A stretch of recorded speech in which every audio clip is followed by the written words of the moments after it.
They say time smooths out the edges of your memories. That the sharp parts dull until all that's left is a blur. But some nights, they don't fade. They stick like splinters under your skin.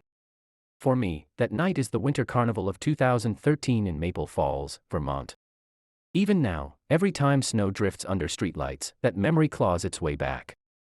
The cold biting through layers, the smell of fried dough in the air, and that thud in my chest that wouldn't slow down no matter how much I told myself I was safe. Back then, I was 17. Living with my Aunt Karen. My parents' marriage had imploded in a slow-motion disaster, both of them too busy pointing fingers to notice me caught in the wreckage. Mom left for a fresh start, 3 states away. Dad stayed behind, but staying isn't the same as caring. Aunt Karen's place was small but warm. She did her best to fill the spaces they left behind. I kept my grades up, worked weekends at the library, tried to stay invisible. Except with Elliot James. Elliot had been my best friend since 5th grade, tall, lanky, always with a camera slung around his neck like an extra limb. He was sarcastic, but never cruel, and he had this way of noticing things no one else did, the frost on a mailbox, the way someone's eyes flicker when they lie. With Elliot, hiding was impossible. That February, he wouldn't shut up about the Winter Carnival. Said he needed night shots for his portfolio, Ferris wheel lights on fresh snow, fireworks over the ice rink. I wasn't in the mood. Crowds made me twitchy. But saying no to Elliot felt like giving up the last piece of normal I had left. So I bundled in 2 sweaters and my heaviest coat and met him under the big wooden archway at the fairgrounds. Maple Falls may have been small, but the carnival was our claim to fame. People drove in from neighboring towns to skate on the fire department's ice rink, eat kettle corn, and try their luck at ring toss. The air was alive, laughter, music, the smell of sausage on the grill. Elliot was in his element, crouching low, snapping photos every few steps, the shutter clicking like a heartbeat. I was halfway through my hot chocolate when I saw him. A man. Long brown coat. Black beanie. Late 20s, maybe early 30s. Just standing there near the carousel. Not smiling, not eating, not talking to anyone. Just watching. At first, I thought I imagined it. Big crowds do that. But then we moved to the game booths, the stage, the fire pit, and every time, he was there. Just close enough to notice. Just far enough to ignore. When Elliot found the perfect vantage point for the fireworks behind a row of old storage sheds, my stomach nodded. The music and laughter faded as we stepped into the quiet. My phone buzzed, Aunt Karen, checking when I'd be home. I looked down to reply.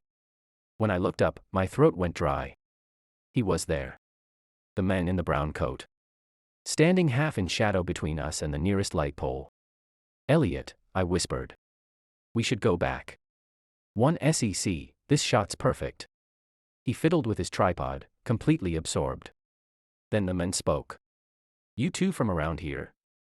His voice was flat but practiced. Like he'd rehearsed those exact words. Elliot froze.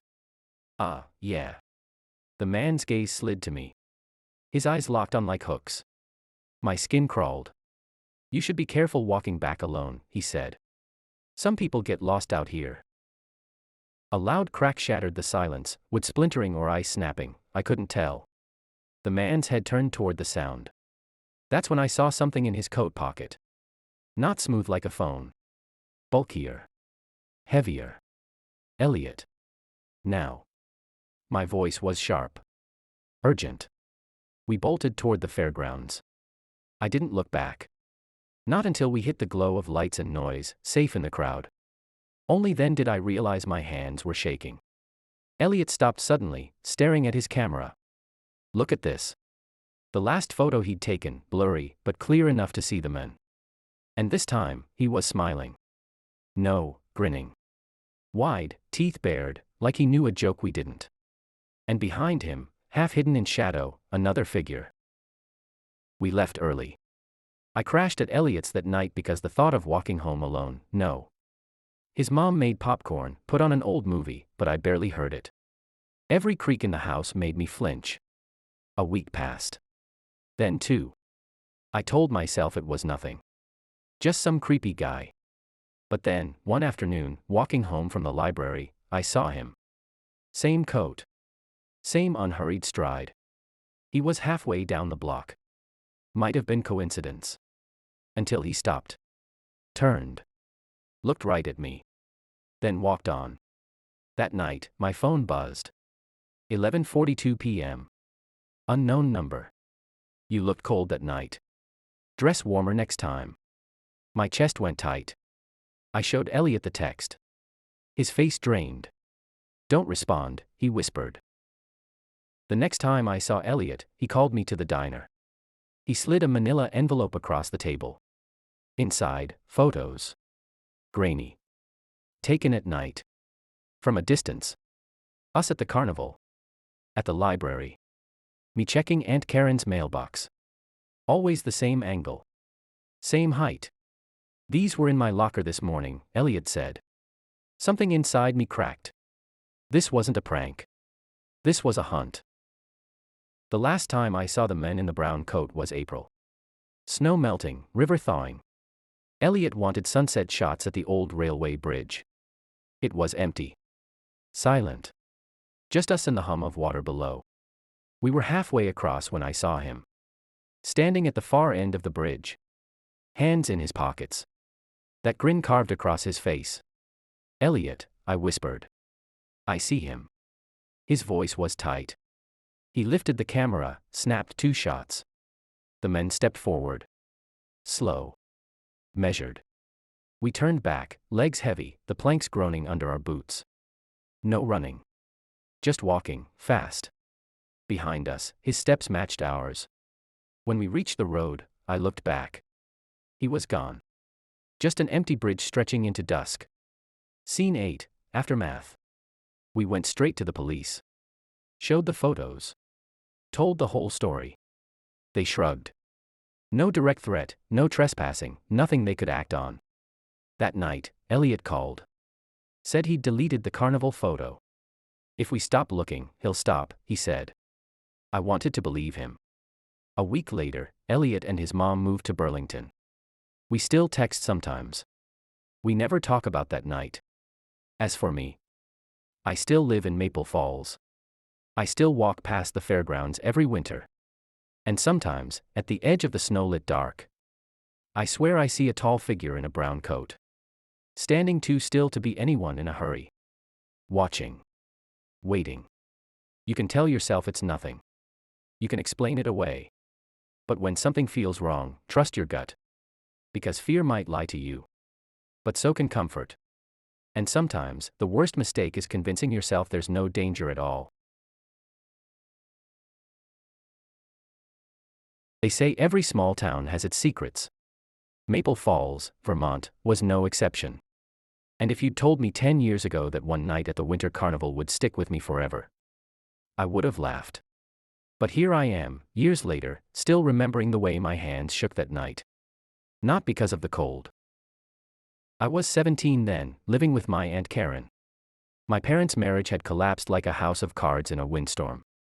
Mom packed up and moved 3 states away. Dad stayed, but not in any way that mattered. So Aunt Karen took me in. She had a tiny house that smelled like cinnamon and laundry soap. She tried her best, but there's only so much warmth you can cram into empty spaces. I kept my head down, decent grades, weekend shifts at the library, and mostly avoiding people. Except Elliot James. Elliot had been my best friend since 5th grade. Lanky kid, mop of brown hair, and a camera practically glued to his hand. He had this way of seeing the world, little details no one else noticed. Like frost clinging to a mailbox, or the twitch in someone's eyes when they lied. That February, Elliot wouldn't shut up about the Winter Carnival. Ferris wheel lights against the snow. Fireworks over the ice rink. Perfect shots for my portfolio, he said. Crowds weren't my thing. But saying no to Elliot felt like saying no to the last piece of normal I had. So, Saturday night, I bundled up in 2 sweaters, my heaviest coat, and met him under the wooden archway at the fairgrounds. Maple Falls didn't have much, but the Winter Carnival was its big deal. People drove in from neighboring towns for funnel cakes, hot cider, and corny games. The smell of fried dough and kettle corn hung in the air like a blanket. Elliot was in heaven, darting around with his camera. Click. Adjust lens. Click. Every few seconds. I was halfway through my hot chocolate when I saw him. A man. Long brown coat. Black beanie. Standing near the carousel. He wasn't smiling. Wasn't eating.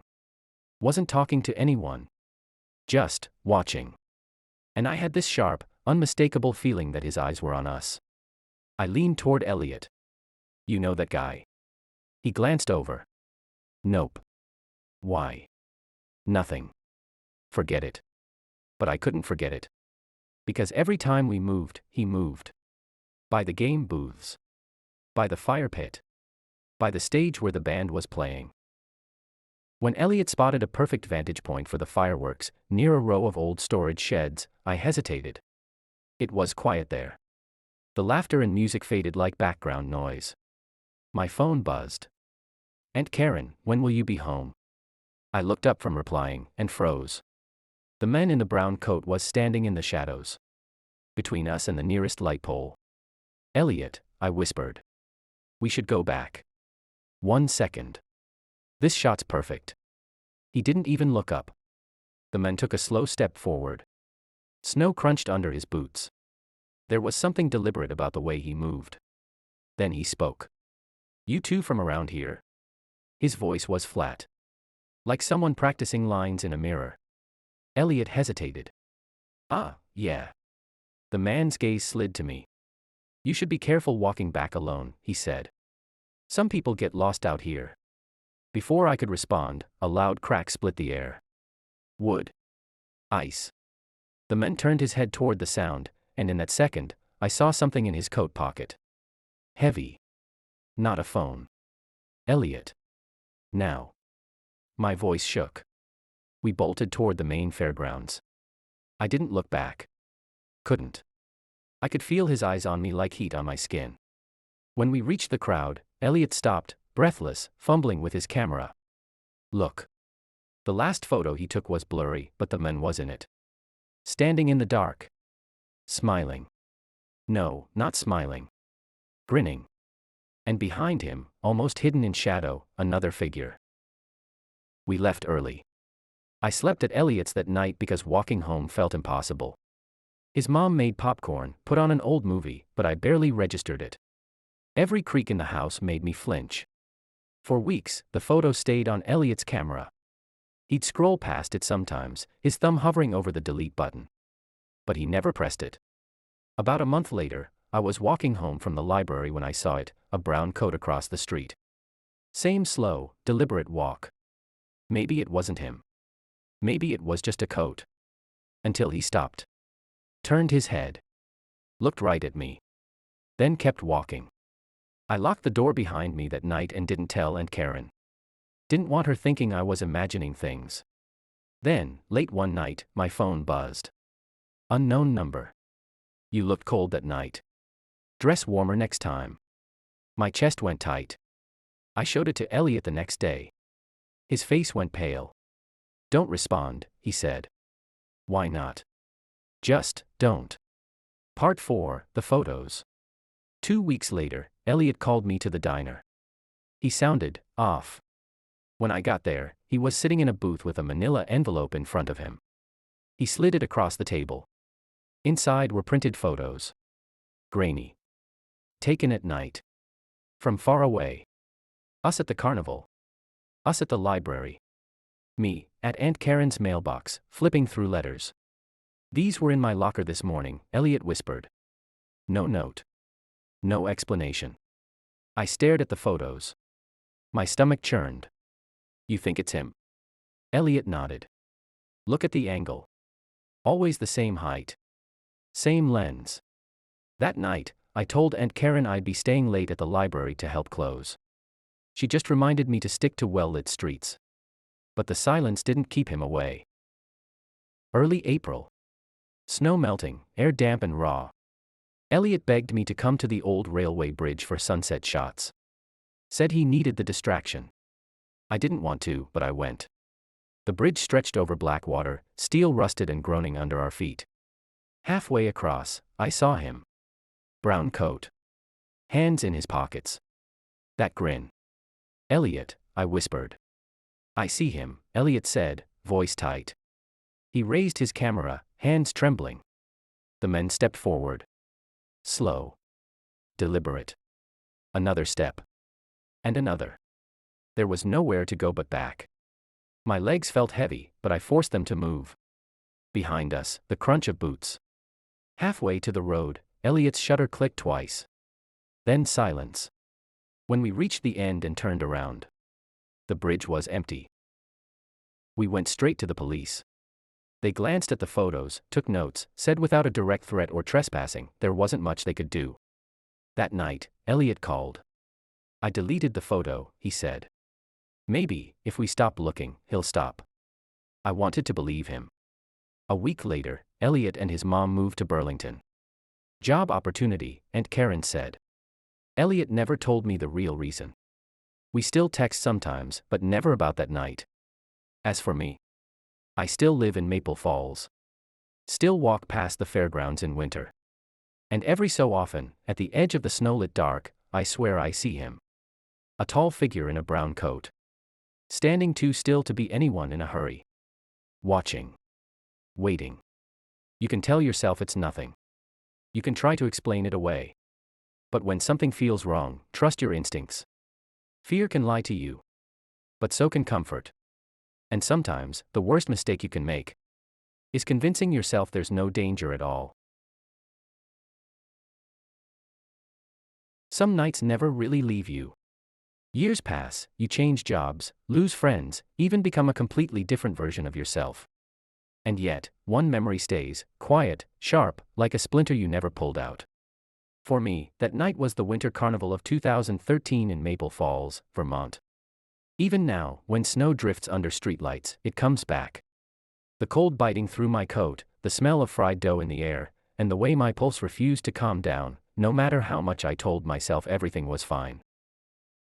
I was 17 back then, living with my Aunt Karen after my parents' marriage fell apart in a messy, ugly way. Mom moved 3 states away. Dad stayed but acted like I didn't exist. Aunt Karen did her best, small house, warm heart, but that kind of emptiness. It clings. I kept to myself mostly. Worked weekends at the library. Kept my grades up. The only exception. Elliot James. Tall, lanky, always with a camera in hand like it was part of him. Sarcastic, but never cruel.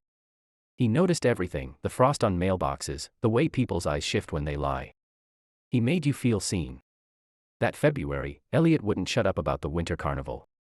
He wanted shots for his portfolio, Ferris wheel lights against snow, fireworks over the ice rink. I didn't want crowds, didn't want cold.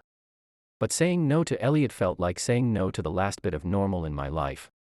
So, I went.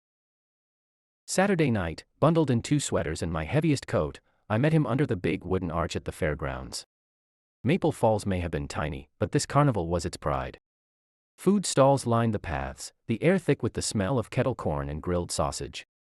The ice rink sparkled under the string lights. Music drifted from the main stage. Elliot was in heaven, crouching every few steps for a better angle, the click of his shutter constant. That's when I saw him. The man in the brown coat. Standing near the carousel.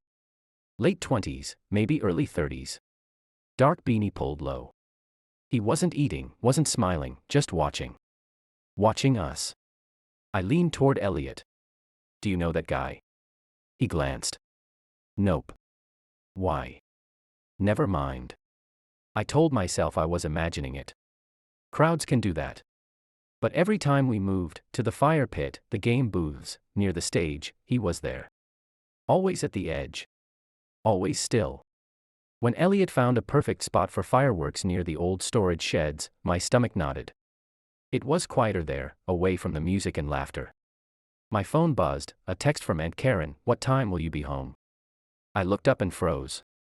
The man was standing in the shadows between us and the nearest light pole. "Elliot," I whispered, "we should go back. Just a sec. This shot's perfect." He bent over his tripod, lost in his lens. The man took a slow step toward us. Snow crunched under his boots. There was something deliberate about it, like every move was planned. "You two from around here?" His voice was flat, almost rehearsed. Elliot straightened. "Ah, yeah." The man's eyes locked on me. "You should be careful walking back alone. Some people get lost out here." Before I could answer, a loud crack echoed behind the sheds, wood splitting, or maybe ice. The man's head turned slightly. That's when I saw it, something heavy in his coat pocket. Not a phone. Bulkier. Elliot. Now. My voice was sharp. We bolted toward the fairgrounds. I didn't look back, though I could feel his stare burning through the dark. When we reached the crowd, Elliot stopped suddenly, staring at his camera screen. "Look at this," he said. The last photo he'd taken was blurry, but the man was in it, smiling. No, grinning. Wide. Predatory. And behind him, almost hidden in the shadows, was another figure. Someone I hadn't even noticed. We left early that night. I slept at Elliot's house, too scared to walk home alone. His mom made popcorn and put on a movie, but I barely heard it. Every creak made me jump. That was the last winter carnival I ever went to. For weeks, the photo stayed on Elliot's camera. We didn't talk about it much. Sometimes I'd catch him staring at it, thumb hovering over the delete button. Then, one night in March, my phone buzzed. 11:42 p.m. Unknown number. "You looked cold that night. Dress warmer next time." I showed Elliot. His face drained. "Don't respond," he said quickly. "Just, don't." That was when I knew, whoever was out there never really left. After that text, I started checking behind me on every walk home. Sometimes, nothing. Sometimes, a flicker of movement in a shop window. The crunch of snow that stopped when I stopped. One night, Elliot called me to the diner. He slid a manila envelope across the table. Inside. Photos. Printed. Grainy. Me. Him. At the carnival.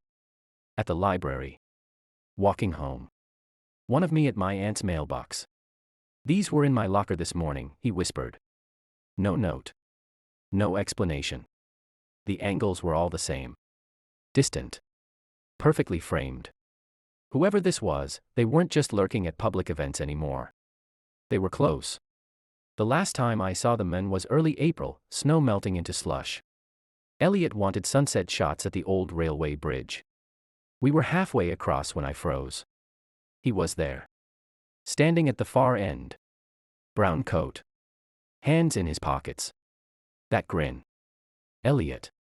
"I see him," Elliot said, voice tight. He lifted his camera, snapped 2 shots, then the men stepped forward. Slow. Measured. There was nowhere to go but back. We didn't run, we couldn't. It felt like running would make it worse.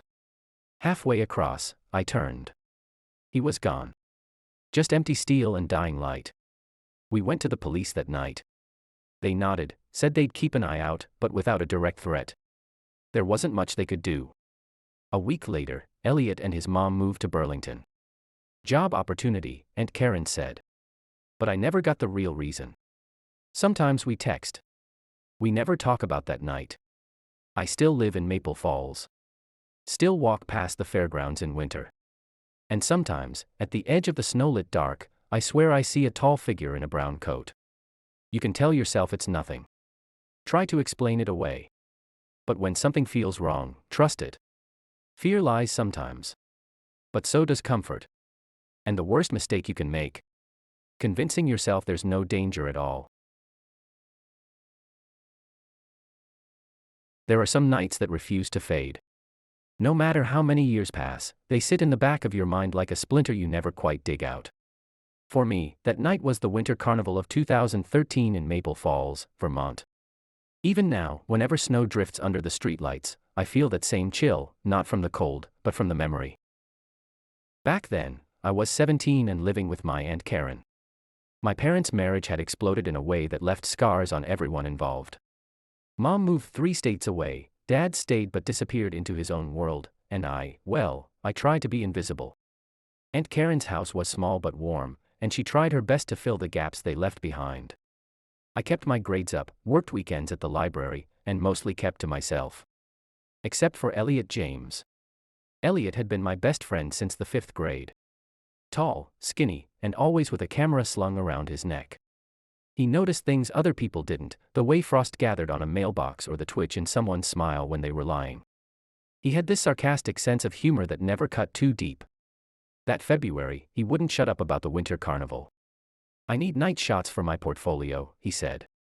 "Ferris wheel lights against the snow, fireworks over the ice rink. It'll look incredible." I wasn't in the mood for crowds or the cold, but saying no to him felt like saying no to the last piece of normal I had.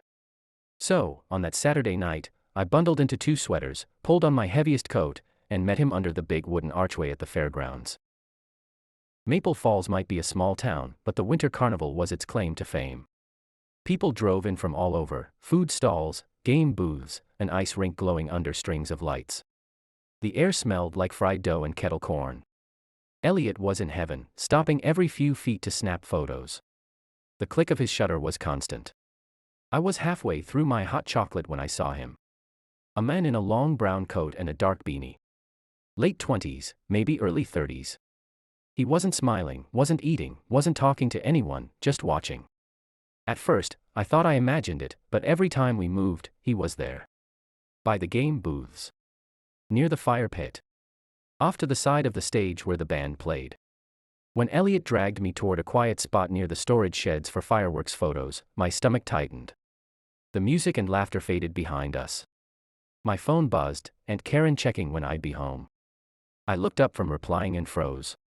The man in the brown coat was standing in the shadows between us and the nearest light pole. "Elliot," I whispered. "We should go back. 1 sec, this shot's perfect." He bent over his tripod, completely absorbed. Then the man spoke. His voice was flat, rehearsed. "You two from around here?" Elliot hesitated. "Ah, yeah." The man's eyes slid to me. It felt like my skin thinned under his stare. "Careful walking back alone," he said. "Some people get lost out here." A sharp crack sounded from behind the sheds, wood breaking or ice snapping. The man turned his head toward the sound, and that's when I saw it. Something heavy in his coat pocket. Not a phone. Bulkier. "Elliot. Now." My voice came out sharper than I meant. We hurried back toward the fairgrounds, the crowd's noise growing louder. I didn't look back, but I felt his eyes on us.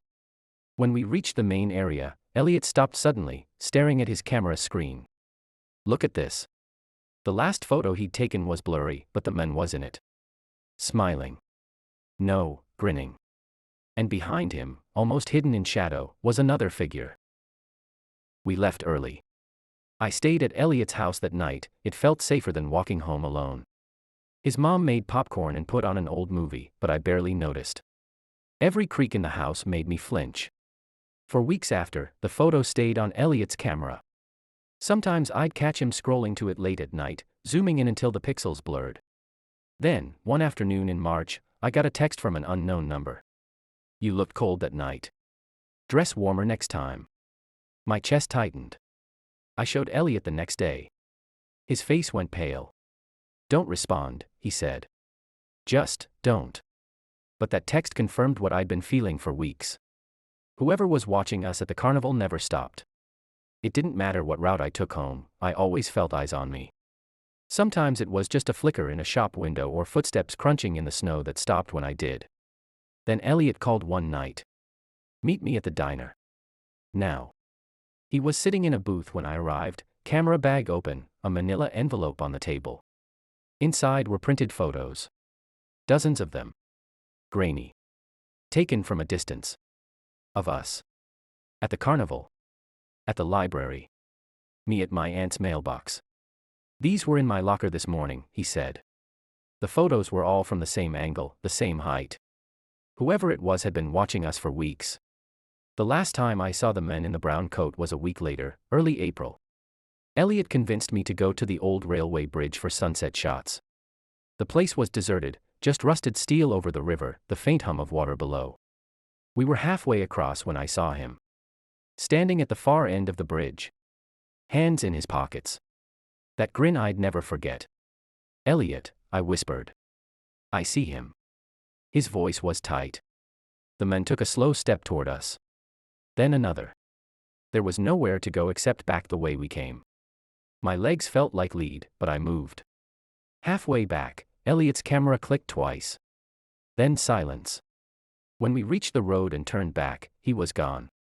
Just an empty bridge behind us. We went straight to the police.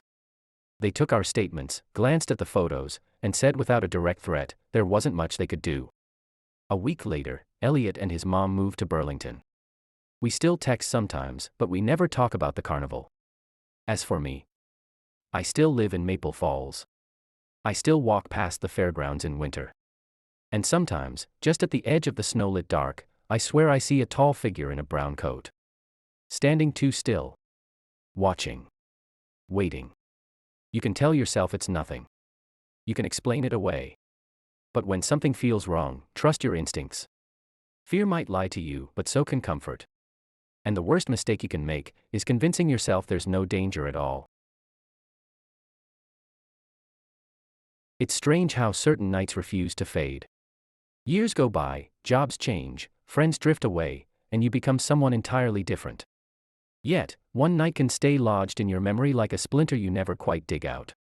For me, that night was the Winter Carnival of 2013 in Maple Falls, Vermont. Snow drifting under streetlights, soft music playing, fade into carnival lights. VO.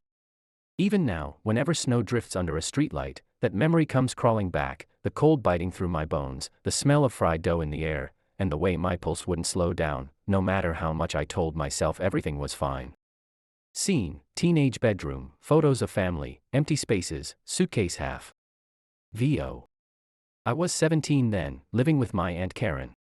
My parents' marriage had collapsed in the ugliest way possible, two people so busy proving they were right, they didn't notice their kid drowning in the wreckage. Mom moved 3 states away.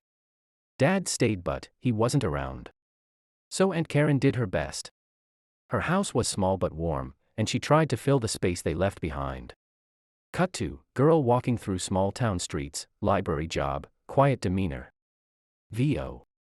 I kept my head down, kept my grades decent, worked weekends at the library. I didn't really let people in, except Elliot James.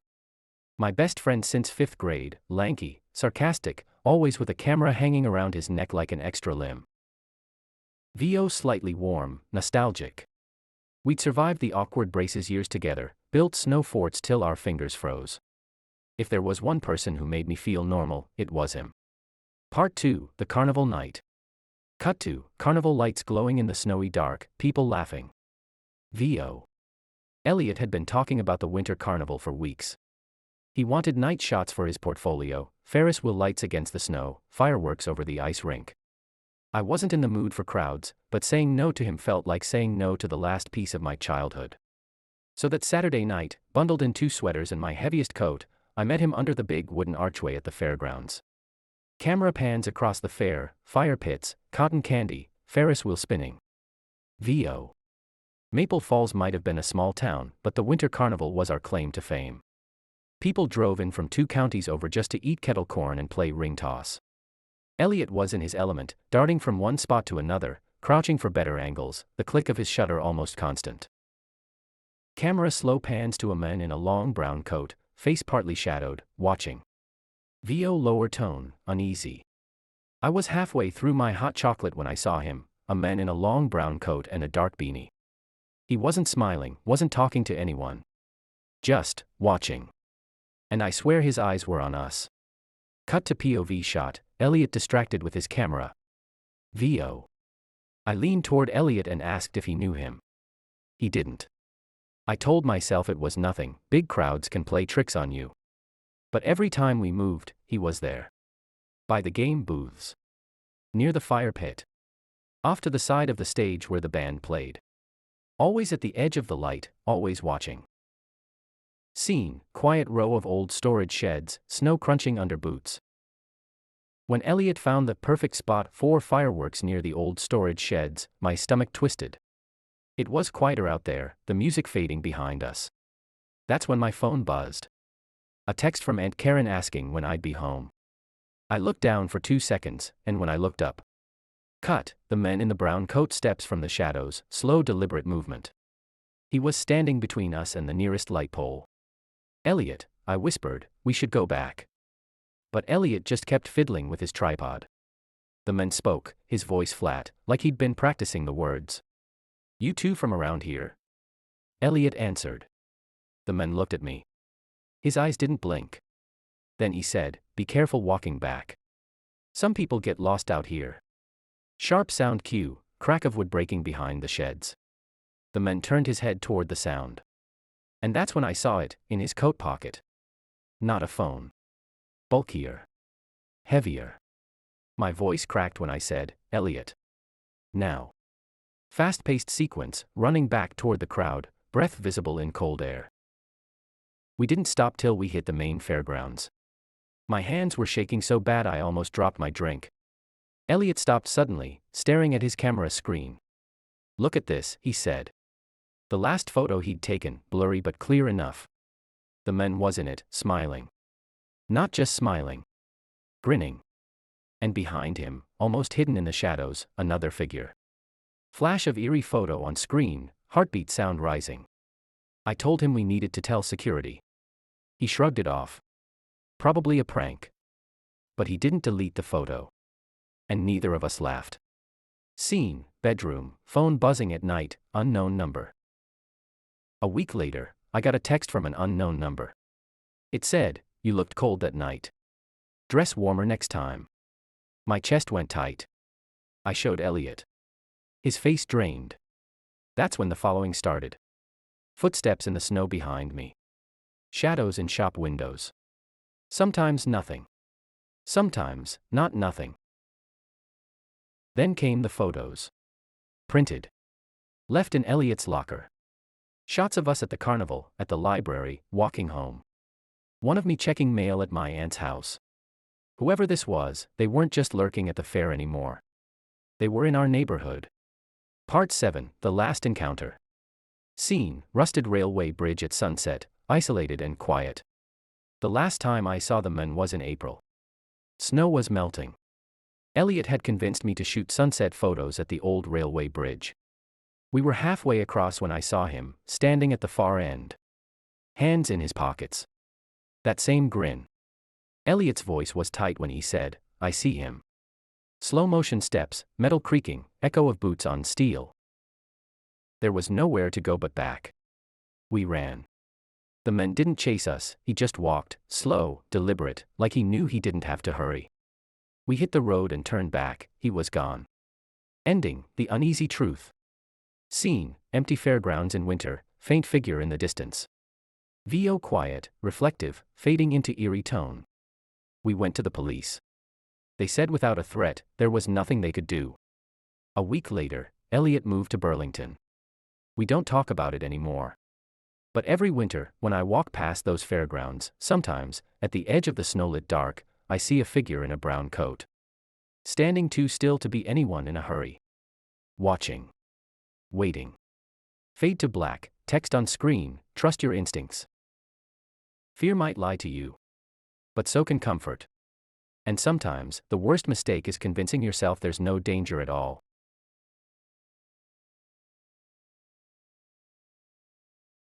There are nights you don't forget. Not because something wonderful happened, but because a shadow from that night follows you for years. You grow older, move to new cities, get new friends, but one memory keeps its claws in you. For me, that night was the winter carnival of 2013 in Maple Falls, Vermont. Every time snow drifts under streetlights, I feel it all over again, the cold in my bones, the smell of fried dough in the air, and the pounding in my chest that wouldn't slow down, no matter how much I told myself everything was fine. I was 17 then, living with my Aunt Karen. My parents had split in the kind of ugly divorce where both sides swore they were right, and nobody noticed their kid sitting in the wreckage.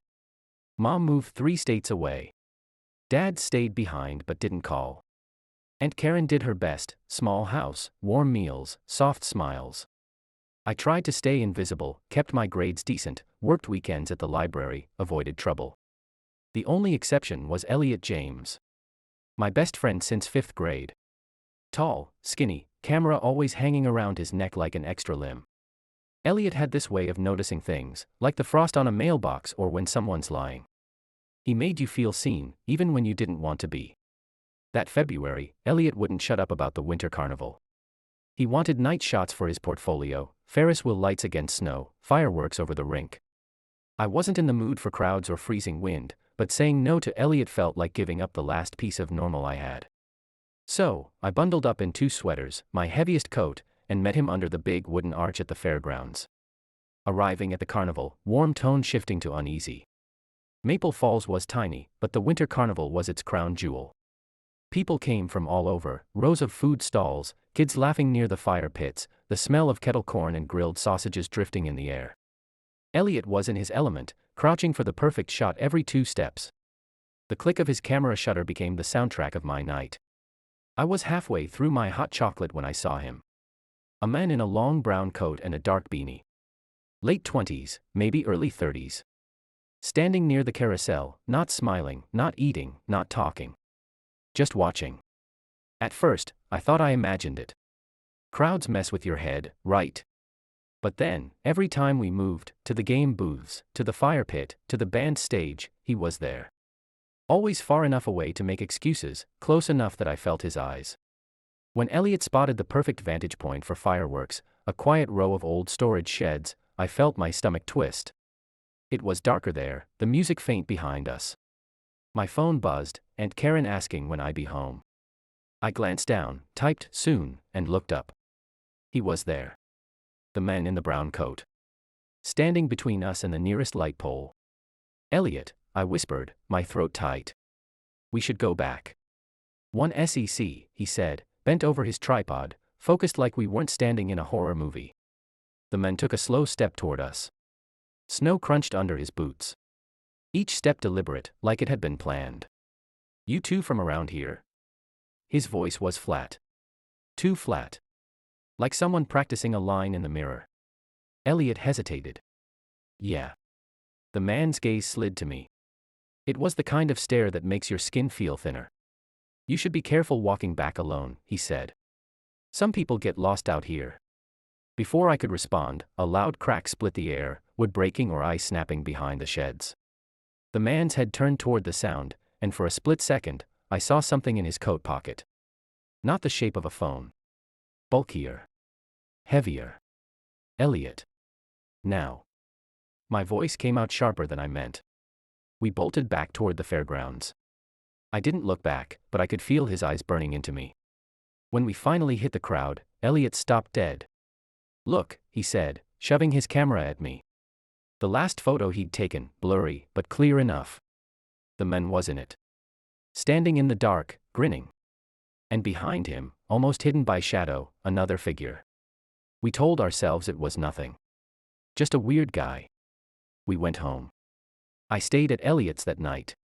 His mom made popcorn, put on an old movie. I didn't hear a word of it. Every creak of the house made me flinch. For weeks, the photo stayed on his camera. Sometimes I'd catch him staring at it late at night, thumb hovering over delete, but never pressing it.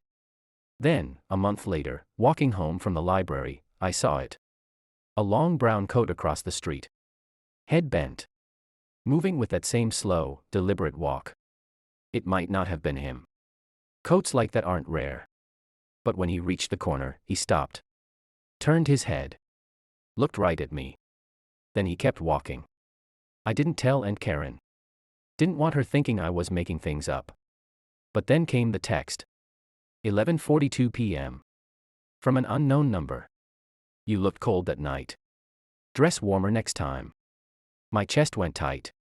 A few nights later, Elliot called me to the diner. He sounded scared. When I got there, he slid a manila envelope across the table. Inside, printed photos. Grainy. Taken from a distance. Of us. At the carnival. At the library. Walking home. One was of me at Aunt Karen's mailbox, head down, flipping through letters. These were in my locker this morning, Elliot whispered. No note. Nothing. That's when I knew. Whoever this was, they weren't just lurking in crowds anymore. They were watching us. Early April. Snow melting. Elliot convinced me to walk to the old railway bridge for sunset shots. Stupid idea, but I went. The place was deserted. Rusted steel over a rushing river, orange light bleeding across the water. We were halfway across when I froze. He was there. At the far end of the bridge. Hands in his coat pockets. That grin. Elliot, I said, voice shaking. I see him, he whispered. He raised his camera like he was about to snap a photo. The men took a step. Then another. There was nowhere to go but back. We ran. The shutter clicked twice behind me, then silence. When we hit the road and looked back, he was gone. Just empty bridge. We went to the police. They listened, nodded, said there wasn't much they could do. No direct threat, no trespassing. That night, Elliot deleted the photo. If we stop looking, he said, he'll stop. A week later, he moved to Burlington. Said it was for his mom's job. Maybe it was. Maybe it wasn't. We still text sometimes. But we never talk about that night. As for me, I still live in Maple Falls. Still pass the fairgrounds every winter. And every so often, just at the edge of the snowlit dark, I swear I see him. A tall figure in a brown coat. Standing too still to be anyone in a hurry. Watching. Waiting. You can tell yourself it's nothing. You can try to explain it away. But when something feels wrong, trust your instincts. Fear might lie to you. But so can comfort. And sometimes, the worst mistake you can make is convincing yourself there's no danger at all. After the bridge, I thought it was over. Elliot moved away. The police shrugged. I told myself the men in the brown coat had finally gotten bored. But fear has a way of hiding in quiet places. It waits until you start to feel safe again, and then it moves. Spring came. Maple Falls thawed. Life went on, or pretended to. Until the summer of 2014. A year later, the winter carnival came back. I didn't plan on going. I promised myself I wouldn't. But then my coworker at the library, Jenna, begged me to come. It's tradition, she said, grinning. What's the worst that could happen? That phrase, what's the worst that could happen, still makes me sick. I told her no at first. Then I told myself I'd just stop by for an hour. Prove to myself that the past was dead and gone. The fairgrounds looked the same. Same archway. Same blinking lights. Same smell of fried dough. I was halfway through a lemonade when I saw it. Not the men. Not yet. The photo booth. Bright red curtains. Big yellow sign, Carnival Memories, Capture the Fun. And taped to the glass window was a photo strip. 4 little frames.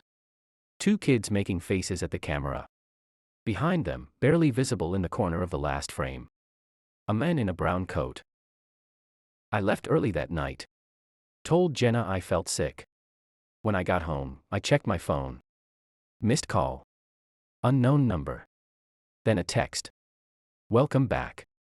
My hands shook so hard I almost dropped the phone. I didn't reply. Didn't sleep, either. Every shadow outside my window felt too heavy. Every creak of the house too loud. 2 days later, Elliot called. Out of nowhere. Hey, he said, voice tight. You saw him too, didn't you? I froze. What do you mean? I got something in the mail, he whispered. A photo. From last year. Of us. At the bridge. My stomach dropped. You moved. How would he? I don't know. But he knows where I live. There was silence. Then. We need to end this, Elliot said. We met at the old library basement that night. Elliot had a plan. We use bait, he said. Draw him out. Get it on camera. Proof the cops can't ignore. I hated it. Every part of me screamed, don't do this. But I also knew running hadn't saved us last time. The plan was simple. We'd meet at the old carnival storage lot, the place where they kept all the broken rides. Elliot would set up motion cameras. I'd wait. I told myself it would work. That we'd trap him, end it, and finally breathe again. The lot was empty when we got there. Rusted Ferris wheel parts stacked like bones. Faded clown faces staring from old game booths. The wind rattled loose metal sheets like someone whispering in the dark. Elliot moved fast, setting up the cameras. 15 minutes, he said. Then we're out. I stood near the old carousel, hugging my coat tight. The air smelled like dust and old wood. Then I heard it. Footsteps. Slow. Crunching over gravel. Elliot, I whispered. He looked up and froze. The man in the brown coat stepped out from behind a broken popcorn stand. Same coat. Same grin. And this time, he wasn't alone. Behind him, 5 more figures. Faces hidden in hoods. Standing still. Watching. Run! Elliot shouted. We bolted. Past the Ferris wheel skeleton, past the cracked bumper cars. Footsteps thundered behind us. More than one pair. We reached the chain-link fence. Elliot climbed first. I scrambled after him, metal biting my hands. When I hit the ground on the other side, I looked back. The man in the brown coat stood at the fence, hands gripping the metal. That grin still there. And behind him, the others didn't move. Just stood there, watching. Like they had all the time in the world. We didn't stop running until we hit the road. A passing car slowed, the driver yelling something about being crazy kids. Elliot collapsed in the grass, gasping. I fumbled for my phone to call the cops. One new message. From an unknown number. A photo. Me and Elliot. Taken seconds ago. From behind. The caption. You can't run from family. The cops searched the lot. Found nothing. No footprints, no cameras. Even Elliot's gear was gone. 2 weeks later, Elliot disappeared. His mom called me in tears. Said he went out for a late-night photo shoot and never came back. They never found him. And me? I don't answer unknown numbers anymore. I don't go out after dark. But sometimes, I hear footsteps outside my window. And every so often, on the quiet streets of Maple Falls, I see a figure. Tall. Brown coat. Still smiling. And I know this isn't over.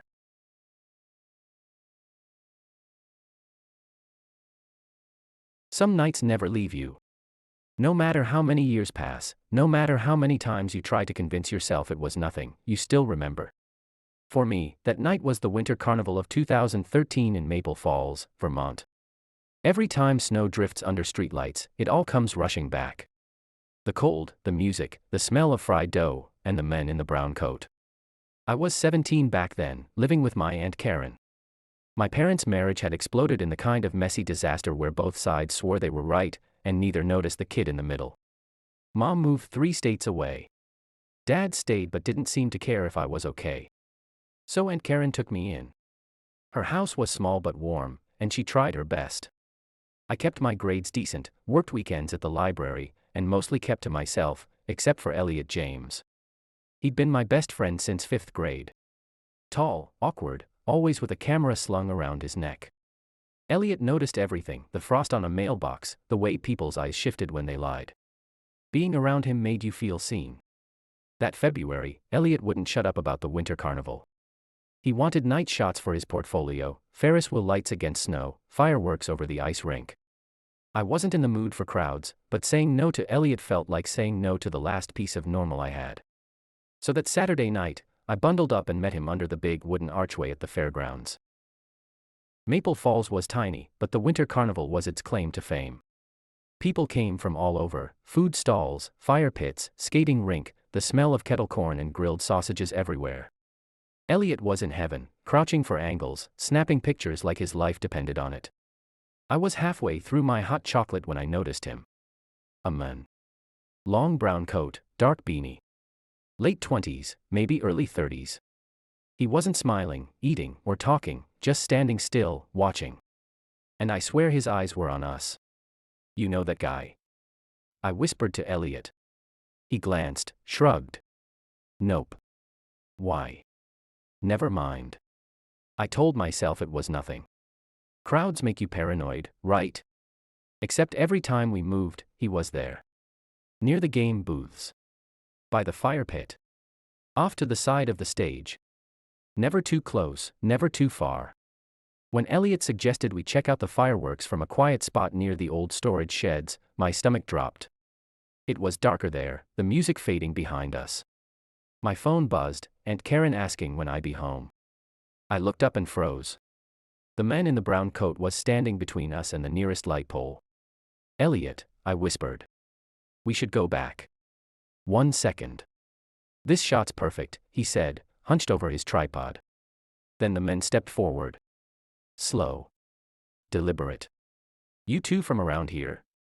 His voice was flat, like he'd rehearsed it. Before Elliot could answer, there was a loud crack behind the sheds, wood snapping or ice breaking. The man turned his head. For a split second, I saw something in his coat pocket. Not a phone. Something heavier. "Elliot. Now." My voice was sharp. We ran. Didn't stop until we were back in the crowd. My hands were shaking so hard I nearly dropped my cup. Elliot showed me his last photo. The man was in it, standing in the dark and smiling. Not a friendly smile. A grin that made my stomach twist. And behind him, another figure, barely visible. Someone I hadn't seen at all. Part 3, The Messages. We left early. I stayed at Elliot's that night. His mom made popcorn and put on an old movie, but every creak in the house made me flinch. Weeks passed. The photo stayed on his camera. Neither of us talked about it much. Then, one night, my phone buzzed. "Unknown number, you looked cold that night. Dress warmer next time." My chest tightened. I showed Elliot the next day. His face went pale. "Don't respond," he said. "Just don't." But from then on, I felt it. That weight of being watched. I started taking longer routes home, checking behind me. Sometimes the streets were empty. Sometimes I swore I saw a flicker of movement in a window reflection. Then, one afternoon, Elliot called me to the diner. He had a manila envelope. Inside were photos, grainy, night shots. Of us. At the carnival. At the library. Even at Aunt Karen's mailbox. "These were in my locker this morning," Elliot said. His voice shook. I stared at the pictures. Someone had been following us.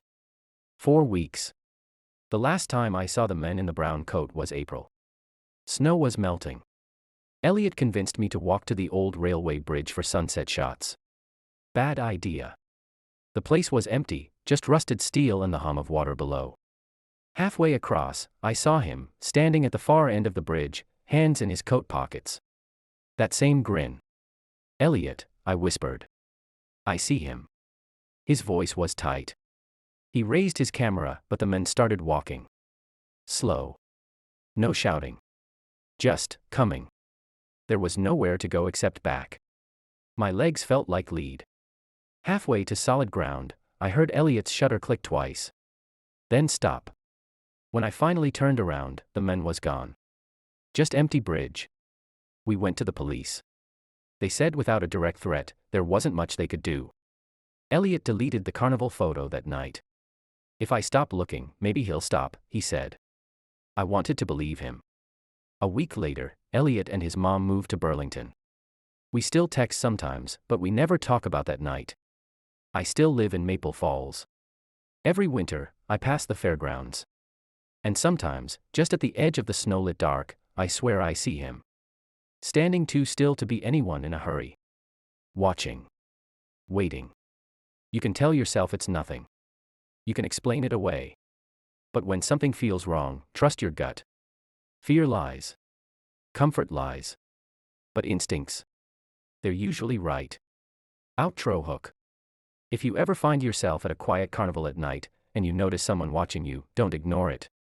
Some people don't want to be seen. And some people never leave.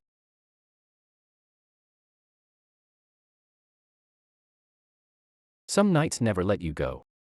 No matter how many years pass, they sit there in the back of your mind like a splinter you never pulled out. For me, that night was the Winter Carnival of 2013 in Maple Falls, Vermont. Every time snow drifts under a streetlight, I feel it all over again, the cold, the music, the smell of fried dough, and that man in the brown coat. Back then, I was 17. My parents' marriage had collapsed like a rotten floor, and neither of them noticed me falling through. Mom packed up and moved 3 states away. Dad stayed, but staying doesn't mean caring. So I ended up with Aunt Karen.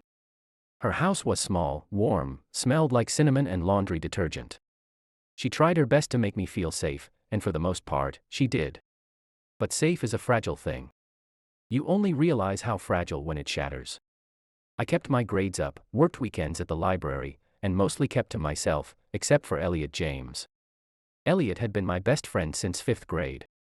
Tall, awkward, the kind of kid who always had a camera like it was glued to his hands. He saw things other people didn't, patterns in frost, secrets in people's faces. Being around him made you feel like nothing could sneak up on you. Turns out, that wasn't true. That February, Elliot wouldn't stop talking about the carnival. He wanted to shoot night photos, Ferris wheel lights against snow, fireworks exploding over the ice rink. I wasn't in the mood for crowds, but saying no to him felt like saying goodbye to the last piece of normal I had. So that Saturday night, I bundled up, 2 sweaters, heaviest coat, and met him under the big wooden arch at the fairgrounds. Maple Falls was tiny, but the winter carnival was a big deal. People drove in from 2 counties over. Food stalls lined the paths. Fire pits blazed near the game booths. Kids raced past in clouds of breath, and the air smelled like kettle corn, grilled sausage, and cold metal from the rides. Elliot was in heaven, crouching every few steps for another shot. Click. Adjust. Click. Like the camera was his heartbeat. And that's when I saw him. At first, I thought he was just another face in the crowd. A man in a long brown coat, dark beanie pulled low. Late 20s, maybe early 30s. But he wasn't smiling. Wasn't eating. Wasn't even pretending to care about the rides. Just standing there. Watching. And, I swear, watching us. You know that guy? I murmured to Elliot. He followed my glance, shrugged. Nope. Why? Nothing, I lied. I told myself it was nothing. Big crowds mess with your head, right? Except, every time we moved, he was there. Near the ring toss. By the fire pit. Off to the side of the stage, like a shadow that never quite left. Then Elliot spotted the perfect vantage point for the fireworks. Near a row of old storage sheds at the edge of the fairgrounds. The music faded as we walked out there, the laughter turning thin. My phone buzzed, Aunt Karen, asking when I'd be home. I looked up and froze. The man in the brown coat was standing between us and the nearest light pole. Elliot, I whispered. We should go back. 1 second. This shot's perfect, he muttered, bent over his tripod. The men stepped forward. Slow. Deliberate. You two from around here? His voice was flat. Like he'd practiced those words. Elliot hesitated. Yeah. The man's gaze slid to me. He smiled, not the kind of smile that reaches the eyes. You should be careful walking back alone. People get lost out here. Then something cracked behind the sheds. Wood splitting. Ice snapping. The man turned his head, and in that split second, I saw something in his coat pocket. Not a phone. Something heavier. Elliot. Now. My voice was sharp. We ran. Didn't stop until we were back in the glow of the Ferris wheel lights, surrounded by noise and strangers who suddenly felt safer than family. My hands shook so hard I almost spilled my cocoa. Elliot checked his camera. Look at this. The last photo he'd taken was blurry, but the man was in it. Grinning. Not just smiling, grinning wide, like we were part of a joke only he got. And behind him. Another figure. Shadowed. Hooded. Someone I hadn't noticed at all. We left early. I stayed at Elliot's that night. His mom made popcorn and put on an old movie, but every creak in the house felt like footsteps. Outside, snow fell steady, smothering the carnival in silence. Weeks passed. The photo stayed on Elliot's camera. Neither of us talked about it much, like saying it out loud might make it real. Then one night, my phone buzzed. Unknown number, you looked cold that night. Dress warmer next time. My chest locked up. I showed Elliot the next day. His face drained of color. Don't respond, he said. Just, don't. But from then on, I felt it, that weight of being watched. I started taking longer routes home, checking reflections in windows. Sometimes the streets were empty. Sometimes. I wasn't so sure. One afternoon, Elliot called me to the diner. He had a manila envelope. Inside, photos. Grainy, night shots. Of us. At the carnival. At the library. Even at Aunt Karen's mailbox. These were in my locker this morning, he said. His voice cracked. I stared at the pictures. Someone had been following us. 4 weeks. New scene, the house. That night, I told Aunt Karen I'd be late closing the library. Instead, I sat in my room, lights off, heart pounding. Every time a car passed, its headlights crawled across my wall like fingers. I finally fell asleep near dawn. When I woke up, there was a note under the front door. No envelope. Just paper. Nice house. Part 5, The Bridge. The last time I saw him was in April. Elliot wanted sunset shots on the old railway bridge. I didn't want to go, but part of me thought, maybe if I face this, it'll end. The bridge was empty. Just rusted steel and the hum of the river. Halfway across, I saw him. The man in the brown coat. Standing at the far end. Hands in his pockets. That grin. Elliot, I whispered. I see him. His voice shook. He raised his camera, click. Click. The men started walking. Slow. No words. Just closing the gap. There was nowhere to go but back. My legs felt like stone, but I moved. The snow was mostly gone, but the air was sharp enough to burn my lungs. Halfway to the road, I heard Elliot's shutter click twice more. Then stop. When I finally looked back, the man was gone. Just empty bridge. We went to the police. They took statements. Looked at the photos. And said what they always say when they don't have answers, we'll keep an eye out. A week later, Elliot and his mom moved to Burlington. Job opportunity, Aunt Karen said. We still text sometimes, but we don't talk about the carnival. As for me, I still live in Maple Falls. Still pass the fairgrounds every winter. And every so often, just at the edge of the snow-lit dark, I swear I see him. Standing too still to be anyone in a hurry. Watching. Waiting. You can tell yourself it's nothing. You can explain it away. But when something feels wrong, listen to your gut. Because fear lies. Comfort lies. But instincts. They're usually right. If you ever go to a carnival at night and someone keeps showing up where you are, don't ignore it. Some people don't just want to be seen. They want to see what happens when you're finally alone. It's strange how certain nights refuse to fade, no matter how far you run or how much time passes. Jobs change, friendships drift apart, you grow into someone else entirely, but one evening lingers in the back of your mind like a splinter you never quite dug out. For me, that night was the Winter Carnival of 2013 in Maple Falls, Vermont. I was 17, living with my Aunt Karen after my parents' messy divorce. Mom had moved 3 states away, Dad was, well, absent in ways that hurt more quietly than words could express. Aunt Karen's house was small, warm, and lived in the kind of place that smelled faintly of vanilla and old books.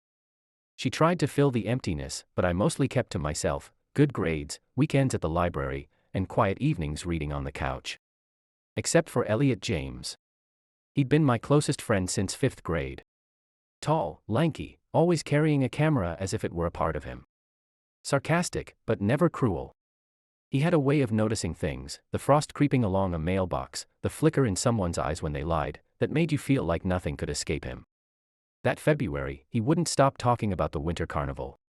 Ferris wheel lights against the snow, fireworks over the ice rink, crowds lit like stars. I didn't care for crowds, or the bitter wind, but saying no to him felt like losing the last piece of normal I had. So, on a Saturday night, I bundled up in layers and met him under the big wooden archway that marked the carnival's entrance. Maple Falls wasn't a big town, but the carnival was its pride. Families drove in from neighboring counties. Food stalls offered fried dough, kettle corn, and hot sausages. Kids laughed on the ice rink, their cheeks glowing pink. Elliot disappeared almost immediately, crouching for the perfect shot, clicking the shutter constantly. I was halfway through my hot chocolate when I noticed him, a man in a long brown coat and dark beanie. Late 20s, maybe early 30s. He didn't smile, didn't talk to anyone, didn't eat, just stood watching. My chest tightened. He was staring at us. I leaned toward Elliot. You see that guy? He followed my gaze. Nope. Why? Never mind, I muttered, trying to convince myself I was imagining things. But as we wandered deeper into the fair, he was there again, by the carousel, near the game booths, off to the side of the stage where the band played. When Elliot found a vantage point for fireworks near some old storage sheds, I felt my stomach twist. It was quieter out there, the music and laughter distant. My phone buzzed, a text from Aunt Karen asking when I'd be home. I glanced up. The man in the brown coat was there, in the shadows, deliberate in every step. "Elliot," I whispered. "We should go back." "One sec, this shot's perfect," he murmured, adjusting his lens. The man took another slow step toward us, boots crunching in the snow. Even at a distance, his movements felt calculated. I gripped Elliot's sleeve, he shook me off without looking. "You two from around here?" the man asked. His voice flat, rehearsed. Elliot hesitated. Yeah." The man's gaze shifted to me. "You should be careful walking back alone. Some people get lost out here." A crack of wood or ice rang behind the sheds. His head turned. I caught a glimpse of something in his coat pocket, not a phone, something heavier. I grabbed Elliot's arm. We hurried back toward the main fairgrounds, not daring to look back. Only when we reached the crowd did I notice my hands were shaking. Later, Elliot showed me the last photo he'd taken. Blurry, dark, but the man was there, grinning, and behind him, almost hidden in the shadows, a second figure. We left early. I stayed at Elliot's that night. Popcorn, old movies, but I barely noticed. Every creak of the house made me flinch. Through the window, snow fell steadily, burying the carnival in white. Weeks passed. The photo stayed on Elliot's camera. We didn't talk about it. But then came the text. "You looked cold that night. Dress warmer next time. Unknown number." My chest tightened. Elliot's face went pale when I showed him. He whispered, "Don't respond." After that, paranoia became normal. Shadows, footsteps that stopped when I stopped, glimpses of movement in shop windows. Fear teaches you to doubt yourself. One March evening, Elliot called me urgently to the diner. No greetings, just a manila envelope slid across the table. Inside, grainy photos taken from a distance, of us walking home, at the library, standing at my aunt's mailbox. He said he found them in his locker that morning. No notes, no explanations. The angles, the height, they were the same. The same lens. Whoever it was had been following us. I asked Aunt Karen to let me stay late at the library. I didn't tell her about the photos or texts. Silence felt safer. The last time I saw him was early April, on the old railway bridge. Elliot and I had gone for sunset shots.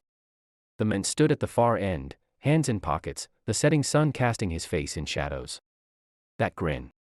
I recognized it instantly. We turned back, moving carefully. He followed, each step deliberate. Halfway back, Elliot's shutter clicked twice and stopped. When we reached the road, the bridge was empty. We went straight to the police. Statements, photos, but without a direct threat, there was little they could do. That night, Elliot finally deleted the carnival photo. Maybe it would stop him. Maybe. Elliot moved away soon after. Life slowly returned to normal. I still live in Maple Falls, walk past the fairgrounds, sometimes notice shadows at the edges of the snowlit dark. And even now, I swear I see him, a tall figure in a brown coat, standing too still to be anyone in a hurry, watching, waiting. Fear lies, but sometimes so does comfort. Trust your instincts. It's funny how certain mornings feel ordinary, until years later, you realize they were anything but. For me, it was a gray April morning in Port Towns, Washington, 2016. I was 20, living on my cousin's couch above a laundromat, trying not to make too much noise when the dryers shook the floor. The apartment smelled faintly of detergent and stale coffee, and the walls were thin enough that I could hear every neighbor's TV. Lena Carter, my best friend since sophomore year, was perched across from me in our corner booth at the Velvet Bean. She doodled in her notebook while I tried to finish a reading for Intro to Sociology. Our first Americano sat half empty, steam curling into the cold morning air. The fog outside made the street lamps look like they were glowing from some other world. We were in our own bubble, the kind only mornings like this could offer.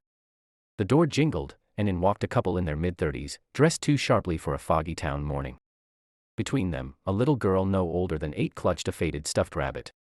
Her sweater was yellow but dulled by wear, her hair straight, falling across her face, and her eyes, they didn't seem to focus on anything at all. Lena noticed before I did. "Cute bunny," she whispered. "But, something's off." I nodded. It wasn't just the vacant expression. There were faint bruises along the little girl's wrists, just visible when her sleeves shifted. The couple ordered coffees and settled across from us, speaking in low, urgent whispers, glancing around the shop. Something about them made my stomach tighten. "Maybe she's sick," I said softly, trying to brush it off. "Or maybe worse," Lena replied. She always had that instinct, like she noticed what I pretended not to see. We didn't say much else, focusing on our drinks, but I caught myself staring. Every so often, the girl would look up at the ceiling, lips trembling slightly. My chest tightened. Later that day, I was walking back from the college library when I saw a man leaning against a lamppost a block from my cousin's apartment. Brown coat, dark beanie pulled low. Tall, unhurried. I froze. My mind flashed back to the winter carnival 3 years ago, in Maple Falls, the one I'd tried to forget. The same feeling crawled over me, the same cold prickle behind my neck. I started crossing the street, but he moved with me, keeping the same distance. My heart raced. I ducked into a cafe I didn't usually go to and watched from the window. The man paused, looked directly at me, and then disappeared around the corner. Over the next week, strange things kept happening. My books would shift on the counter, small scratches appeared on the floor where my cousin swore no one had stepped. Lena noticed it too when I met her at Velvet Bean. "You're not imagining it," she said. "Something's following you. Or someone is." I laughed nervously. "I mean, I know, right? But really, it's probably just nerves." "Are you going to the library tonight?" she asked, voice quiet. Yeah, I admitted. Something about saying it out loud made my stomach knot. "Meet me there," she said. "We'll figure this out together." That night, the library was nearly empty, shelves casting long shadows under the flickering fluorescent lights. Lena and I walked through the aisles, my phone's flashlight bouncing along the spines. That's when we saw him. At the far end of the non-fiction section, standing almost still, the man in the brown coat watched us. And in his hand, not a phone, not a camera. Something bulkier, heavier. "Okay," Lena whispered. "We leave. Now." We hurried toward the exit, every footstep loud in the empty library. As we reached the door, a loud crash echoed behind us, a book falling, or maybe not. I didn't dare look back. Outside, the fog was thicker. The streetlights glowed pale yellow, and for a moment, I thought I saw the man's silhouette a few steps behind. Then he vanished. After that night, we didn't go out alone. Lena and I started leaving the house together, always checking the corners, always feeling the faint chill of eyes on us. Weeks later, the men seemed gone. Life returned to a fragile normal, but the memory lingered. I still think about that girl in the cafe. About her bruises and vacant eyes. I think about the man in the brown coat and the way he watched, not with anger, not with chaos, but with patience. A calculated kind of observation that made everything ordinary feel dangerous.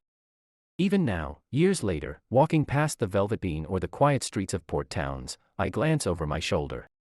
And sometimes, just sometimes, I swear I see a brown coat in the fog, standing still, waiting. They say the scariest moments in life don't announce themselves with thunder or lightning. Sometimes, they start on an ordinary morning. A gray April morning in Port Towns, Washington.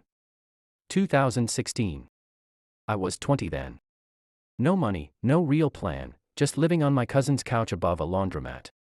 The kind of place where the walls were so thin, you knew what your neighbors watched every night. That morning smelled like detergent and stale coffee, the soundtrack of coin dryers humming through the floor. I thought it would be just another day. But looking back, it was the day everything shifted. The Velvet Bean. That was our spot. Lena Carter sat across from me, my best friend since high school, sketching in her notebook while I tried to finish some boring reading for sociology. Our Americano sat half empty, steam curling into the cool morning air. Outside, the fog was thick. The kind of fog that made street lamps glow like ghosts. I remember thinking, it felt like our own little bubble. Safe. Quiet. Then the bell over the door jingled. A couple walked in. Mid-30s, dressed too sharp for this sleepy town. Between them, a little girl held a faded stuffed rabbit. Her yellow sweater looked worn, her dark hair hung straight across her face. And her eyes, they didn't focus on anything. Lena noticed first. She whispered, "Cute bunny, but something's off." I glanced again. That's when I saw it. Faint bruises on the girl's wrists, visible when her sleeves slipped. My stomach tightened. "Maybe she's sick," I muttered. "Or maybe worse," Lena said softly, never looking away. The couple ordered coffees. Spoke in low, urgent whispers. Every so often, they looked toward the door like they were expecting someone. The little girl just stared at the ceiling, her lips trembling like she was holding something in. And I swear, when her eyes shifted toward me for a split second, I felt a chill. Sound, faint street noise, footsteps on pavement. Later that day, I left the library, arms full of books, walking back to the laundromat apartment. The streets were quieter than usual, fog hanging low like a curtain. And that's when I saw him. A man leaning against a lamppost. Brown coat. Black beanie pulled low. He wasn't looking at his phone. He wasn't smoking. Just standing there. Still. Watching. When I crossed the street, so did he. Slow. Unhurried. My chest tightened. I ducked into a cafe I didn't usually go to and sat by the window. He walked past. But before he disappeared, he turned, looked directly at me, and smiled. A thin, deliberate smile. And then he was gone. Background, muffled dryer sounds, creaky apartment floor. Over the next week, little things started happening. Books shifting on the counter when I swore I hadn't touched them. Scratches on the hardwood floor where no one had walked. My cousin said I was imagining it. But Lena, she noticed too. One evening at Velvet Bean, she leaned in and whispered, "You're not paranoid. Someone's watching you." I laughed nervously. Yeah, sounds like a Netflix show, right? But deep down, I knew. Background, echoing footsteps, distant humming lights. It was late when Lena texted me, "Meet me at the library." The place was nearly empty. The fluorescent lights flickered, casting long shadows between the shelves. My phone flashlight cut across rows of books as we walked, whispering like kids breaking curfew. And then we saw him. At the far end of the non-fiction aisle. Standing still. Watching. The man in the brown coat. But this time, he wasn't empty-handed. In his grip was something bulky. Not a phone. Not a book. Something heavier. "Okay," Lena breathed. "We leave. Now." We backed away, hearts pounding, every step echoing too loud. A crash rang out, a book falling hard behind us. Or maybe it wasn't a book. I didn't look back. We ran. Background, distant foghorn, footsteps on wet pavement. Outside, the fog was thicker. The kind of fog where shapes turn into shadows, and shadows turn into nightmares. I glanced behind. For a split second, I saw him, a silhouette in the yellow haze of the streetlight. Just standing. Waiting. And then he was gone. After that night, Lena and I never walked alone. We checked locks twice. We stayed in crowded places. Weeks passed. The man never showed up again. But I think about him. About the way he watched, not angry, not chaotic, but patient. Calculated. And I think about that little girl in the cafe. The bruises. The vacant eyes. The way she looked at the ceiling, like she was somewhere else entirely. Years later, when I pass a foggy street or an empty coffee shop, I still glance over my shoulder. And sometimes, just sometimes, I swear I see a brown coat in the mist. Still watching. They say danger never feels like danger when it's happening. It feels ordinary. Safe. That April morning in Port Towns was exactly that, ordinary. Damp gray skies, seagulls crying somewhere over the sound. I woke up to the hum of dryers below me, the smell of detergent mixing with burnt coffee from yesterday's pot. My cousin's couch wasn't much, thin cushions, a blanket that smelled like old fabric softener, but it was better than nothing. I remember thinking about my sociology assignment as I headed to the Velvet Bean. The cafe was a block away, warm and familiar, the kind of place where everyone knew your name, or at least, your usual order. Lena was already there when I walked in. She sat cross-legged in our favorite corner booth, sketchbook open, messy bun barely holding together. She looked up, grinned. About time, she teased. I slid into the seat, dropped my books with a thud.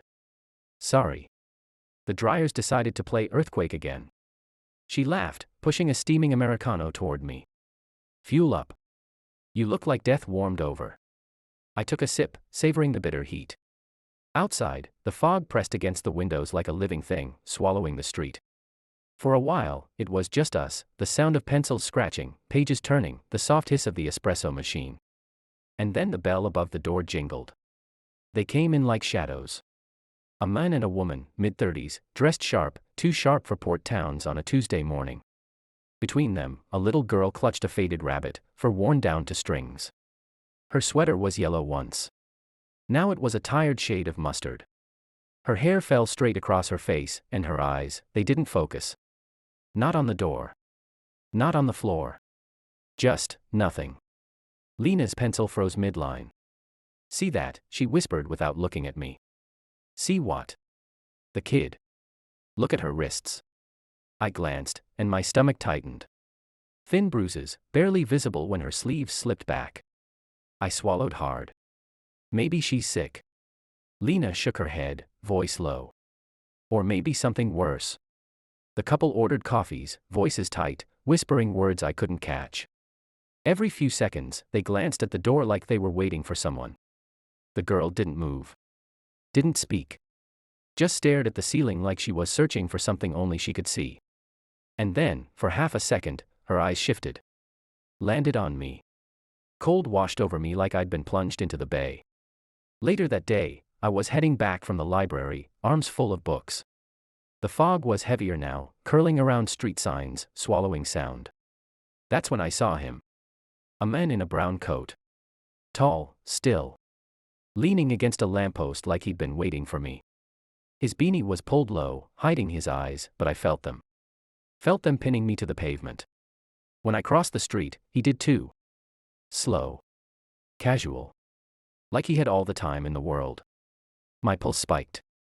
I ducked into a cafe I'd never been to, slid into a seat by the window. He walked past. But before he disappeared into the fog, he turned, looked straight at me, and smiled. A thin, deliberate smile. And then he was gone. Over the next week, little things happened. My books, stacked neatly on the counter, shifted an inch when I wasn't looking. Scratches appeared on the floorboards where no one had walked. One night, I woke up to the sound of footsteps above me. The problem? I lived on the top floor. My cousin laughed it off. You're stressed, that's all. But Lena didn't laugh. You're not imagining it, she said one evening at Velvet Bean. Her voice was low, almost trembling. Someone's watching you. I tried to smile.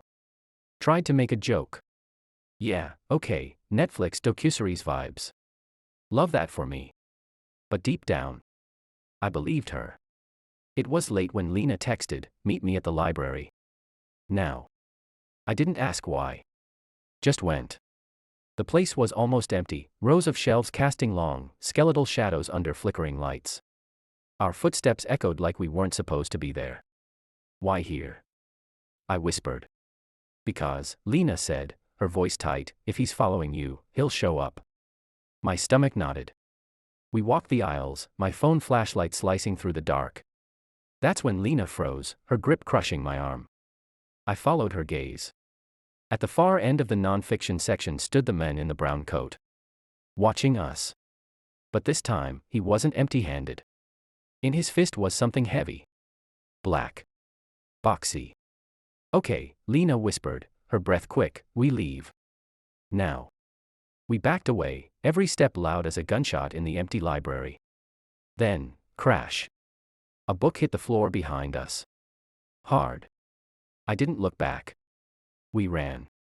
Outside, the fog was thicker than before. Almost alive, curling around the street lamps, swallowing everything beyond a few feet. I risked a glance back. For a heartbeat, I saw him, a silhouette in the yellow glow. Standing perfectly still. Then he was gone. That night, my phone rang. Unknown number. I didn't answer. Then a text, you shouldn't run. My hands shook so hard, I dropped the phone. 2 days later, the news broke. A photo on the local site. The couple from the cafe. Arrested. Child trafficking charges. And the girl. Missing. Vanished. I stared at the screen, that faded rabbit burned into my memory. Lena read over my shoulder, her voice a whisper, "What if he wasn't following you?" I looked at her. "What do you mean? What if you weren't the target? What if you were the witness?" The room tilted. My pulse roared in my ears. And then my phone buzzed again. A photo. Taken from outside my apartment window. Me, sitting on the couch. Caption, "Still watching." It's been 8 years. I don't live in port towns anymore. I don't talk about what happened. But sometimes, on foggy mornings, when the street lamps glow like ghosts, I glance over my shoulder. And every so often, I swear I see him. Brown coat. Black beanie. Still waiting.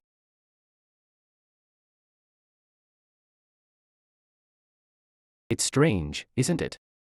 How some mornings seem so ordinary, until you look back and realize they were the beginning of something you'd never forget. For me, it was an April morning in 2016. Port Towns, Washington. I was 20, broke, and living on my cousin's couch above a laundromat. Every morning, the dryer shook the floor like a restless heartbeat, and the air smelled of detergent mixed with stale coffee. Life wasn't glamorous, but it was safe. Or at least, I thought it was. That morning, Lena Carter, my best friend since high school, sat across from me in our usual booth at the Velvet Bean Cafe. Lena was the kind of person who could make silence feel comfortable.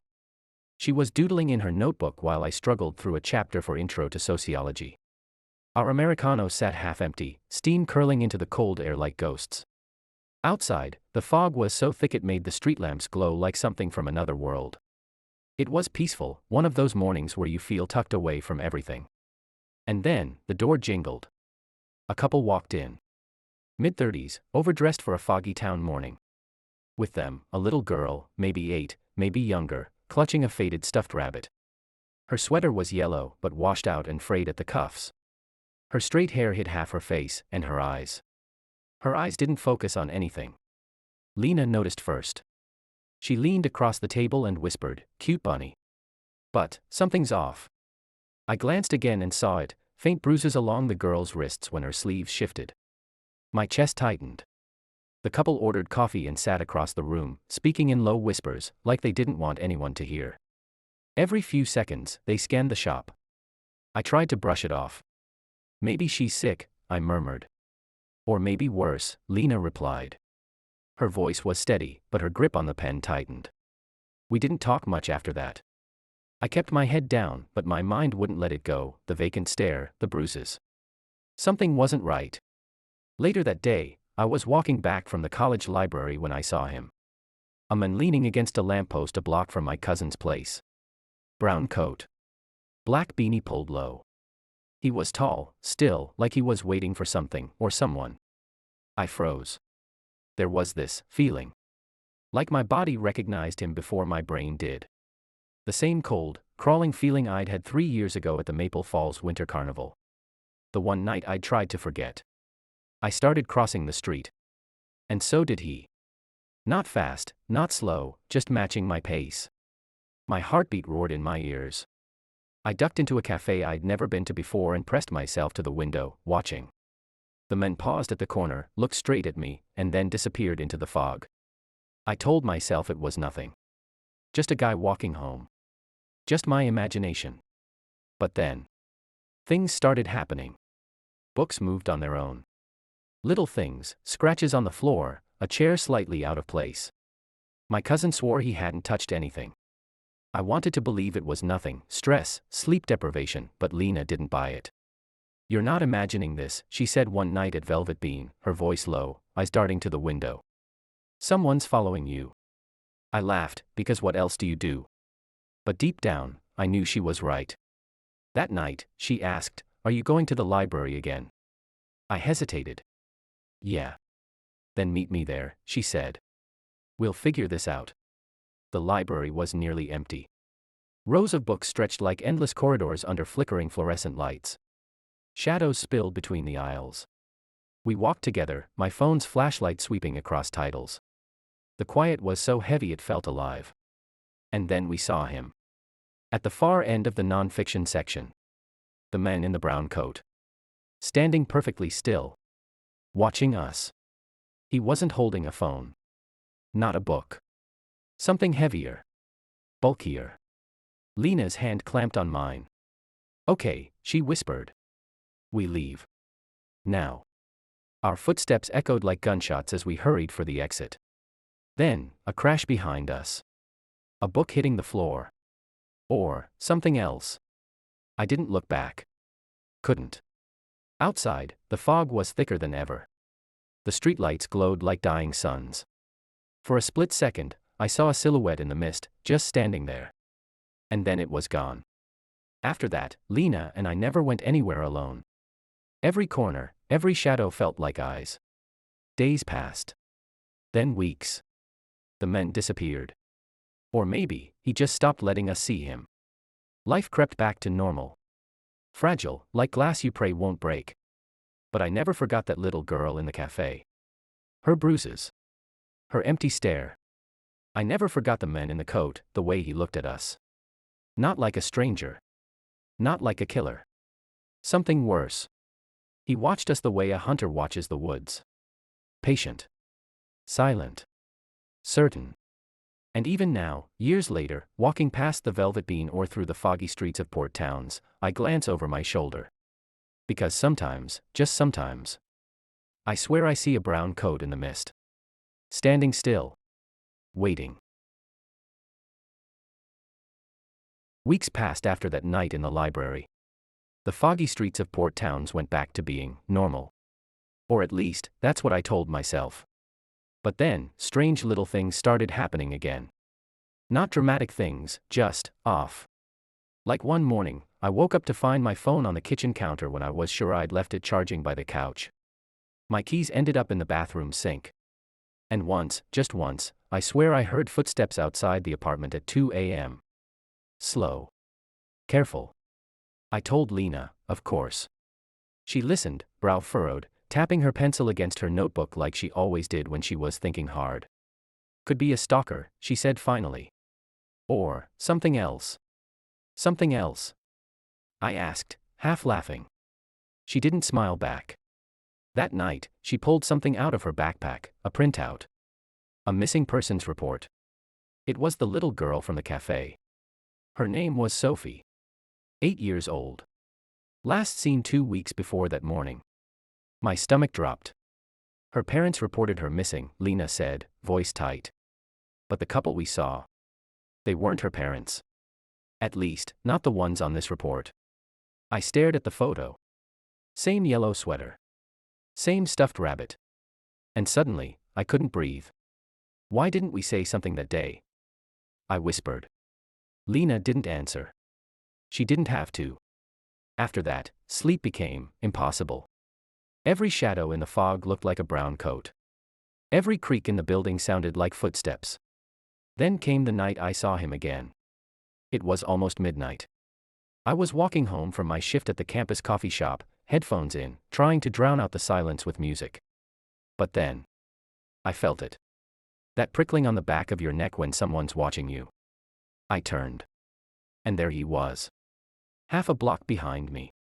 Same brown coat. Same stillness. I froze. My breath fogged in the cold air. Not real, I whispered to myself. Not real.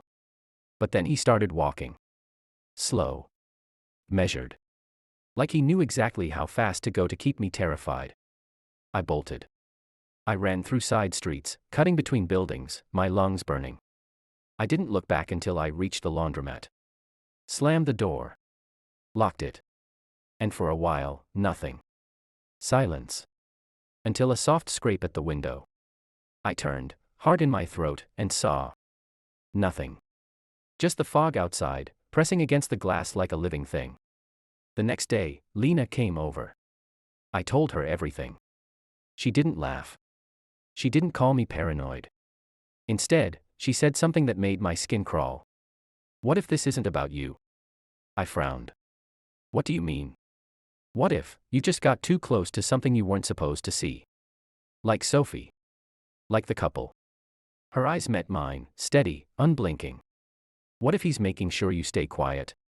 Those words haunted me. Because deep down, I knew she was right. And then, Lena disappeared. She stopped answering texts. Calls went straight to voicemail. I went by her apartment, empty. The landlord said she'd moved out. No forwarding address. But Lena wouldn't just leave. Not without telling me.